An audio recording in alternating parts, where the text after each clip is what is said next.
আপনার কাছে এখন একটু জানতে চাইবো যে কোনো ফেস্টিভকে সামনে রেখে কিন্তু সবাই চেষ্টা করে, যেমনটি আমরা প্রথমে আলোচনা করছিলাম যে নিজের বিউটিটাকে আরও কিভাবে এনহ্যান্স করা যায়, গ্লোটাকে কিভাবে বাড়ানো যায়। কিন্তু অ্যাস্থেটিক ট্রিটমেন্ট কিছু কিছু রয়েছে, যেমন আমরা যদি বোটক্সের কথা বলি, আমরা যদি থ্রেডের কথা বলে থাকি, সেগুলো নিশ্চয়ই ফেস্টিভের 2-3 দিন আগে করা যায় না, অনেক আগে থেকে প্রিপারেশন নিতে হয়। সেগুলো একটু জানতে চাই যে স্পেসিফিক কোন কোন ট্রিটমেন্টগুলো মোটামুটি মাস 2 আগে থেকে শুরু করতে পারলে তখন ফেস্টিভের ওই দিনটাতে উনি বেস্ট লুকটা দিতে পারবে। আমি যেহেতু গ্রুমিং নিয়ে কাজ করি, সেটি বিউটি পেজেন্ট বা in general student corporate grooming, তো সেক্ষেত্রে দেখা যায় কি পুজোর আগে বা যে কোনো ফেস্টিভ্যালের 1-2 মাস আগে বা 3 মাস আগে থেকেও আমার কাছে আমার ক্লায়েন্টরা এসে তারা তাদের একটা গোল অ্যাচিভ করতে চায় যে অনেক দিন পরে রিলেটিভসদের সাথে দেখা হবে। শুধু যারা ফেস্টিভ্যালে অ্যাটেন্ড করছে তারা না, মানে এ ধরনের সময় কিন্তু একটা ছুটিও পাওয়া যায়।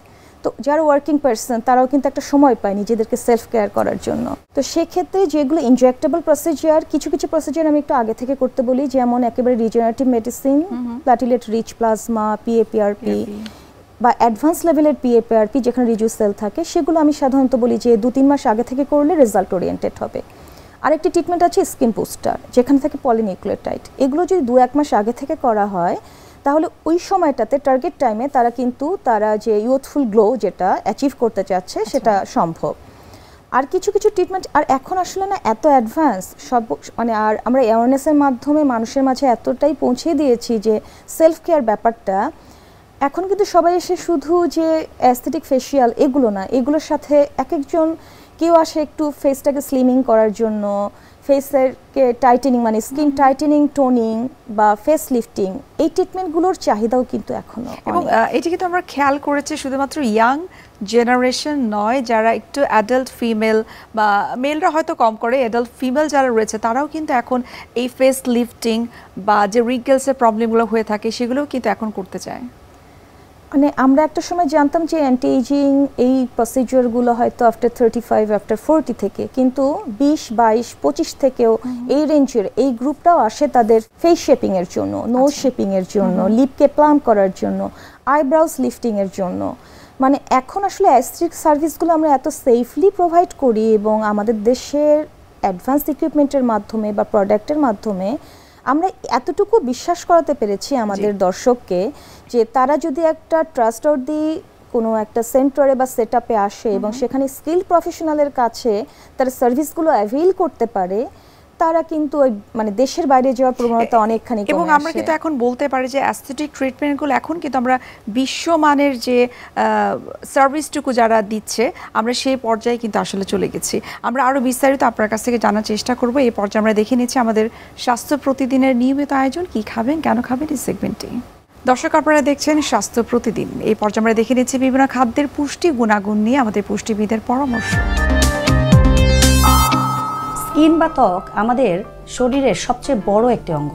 এটি যদি যত্ন নেওয়া না যায় তাহলে আপনি অনেক অসুবিধার একটা কারণ হয়ে দাঁড়াবে। অনেক সময় আমরা স্কিন কেয়ারটাকে অত বেশি গুরুত্ব দেই না, বাট এই ত্বক যদি সুস্থ না থাকে তার মানে আপনি কিন্তু অনেকটাই ভেতর থেকে অসুস্থ। ত্বকের নানান কমপ্লিকেশন দেখতে যেরকম ভালো লাগে না, ঠিক সেরকম আপনি অসুস্থতার একটা বড় লেয়ারে যাওয়ার পরেই স্কিনের এই অসুবিধাগুলো হতে থাকে। স্কিনের যত্ন নেওয়ার জন্য আমাদেরকে যেভাবে বাইরে থেকে একটু যত্ন নিতে হবে, ঠিক সেভাবে আমাদের ভেতর থেকেও একটু যত্ন নিতে হবে। এই ভেতর থেকে যত্ন নেওয়াটাই হলো একটি পুষ্টি উপাদানগুলো ঠিক রাখা।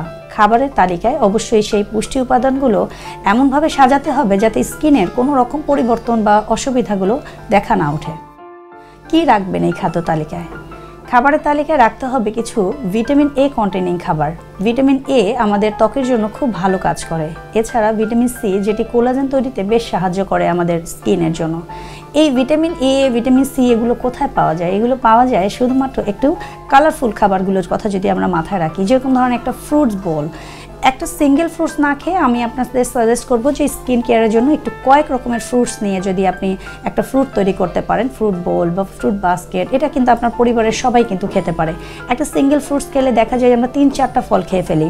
এই 3-4টা ফল না খেয়ে 3 রকমের ফল নিয়ে 3-4 জন খাবারটা খেতে পারি আমরা।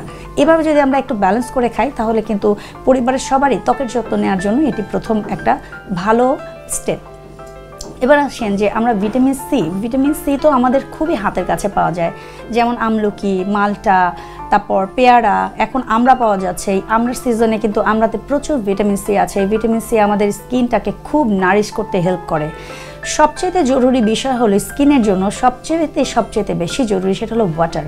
যদি ডিহাইড্রেটেড স্কিন থাকে তাহলে আপনার অন্যান্য কমপ্লিকেশন কিন্তু কোনোভাবেই কারেকশন হবে না। সবার আগে আপনাকে পানিটা ঠিক রাখতে হবে। পর্যাপ্ত পরিমাণে যারা পানি খায় তাদের স্কিন সবসময় থাকে উজ্জ্বল, সবসময় থাকে নারিশড, এবং যে আপনি পুষ্টি উপাদান গ্রহণ করছেন সেটিও বডিতে প্রপার ওয়েতে কাজ করার জন্য পানিটাই কিন্তু সবার আগে জরুরি। এছাড়া খাবারের তালিকায় কিছু ভিটামিন ই কন্টেনিং খাবারও রাখতে হবে। সেক্ষেত্রে আপনি খাদ্য তালিকায় রাখতে পারেন নাটস, যেমন আপনি সকালে একটু ভেজানো নাটস খেতে পারেন, সেটা যদি কাঠবাদাম হয় আরও ভালো। 3-4টা কাঠবাদামও যদি হয় একটু পানিতে রাতে ভিজিয়ে রাখলে পুরো খোসা সহই খেয়ে ফেলতে পারেন, অথবা অনেকে খোসাটা পছন্দ করে না, ফেলে দিয়েও খেতে পারেন। তবে যত খোসাটা নিয়ে খাবেন ভিটামিন বি কমপ্লেক্স, ফাইবার এগুলো পেয়ে যাবেন, তার সাথে পাচ্ছেন প্রোটিন, ভিটামিন ই, যেগুলো সবগুলোই আপনার পুষ্টির এই প্রতিটা পুষ্টি আপনার স্কিনের জন্য কিন্তু খুব ভালো কাজ করে থাকে। সকালে কি খাবেন বা বিকেলে কি খাবেন সেটা বড় কথা নয়, বড় কথা হলো আপনার খাদ্য তালিকায় সারাদিনে একটা ব্যালেন্স নিউট্রিশন আছে কিনা। আমরা দেখা যায় বাঙালি মানুষ 3 বেলা খাবার খাই, শুধু 3 বেলা না খাবার খেয়ে ওই একটা খাবারকে যদি 2 বারে ভাগ করে খান তাহলে প্রপার ওয়েতে আপনি নিউট্রিশনটা পাবেন। পুরো খাবারের সাথে ধরুন সকালেই আপনি একটা ফল না খেয়ে ওই ফলটা আপনি একটা মধ্য সকালে খান, লাইক 11:30 12টায়, ওরকম একটা খাবার সিঙ্গারা না খেয়ে আপনি একটা ফ্রুটস খেতে পারেন।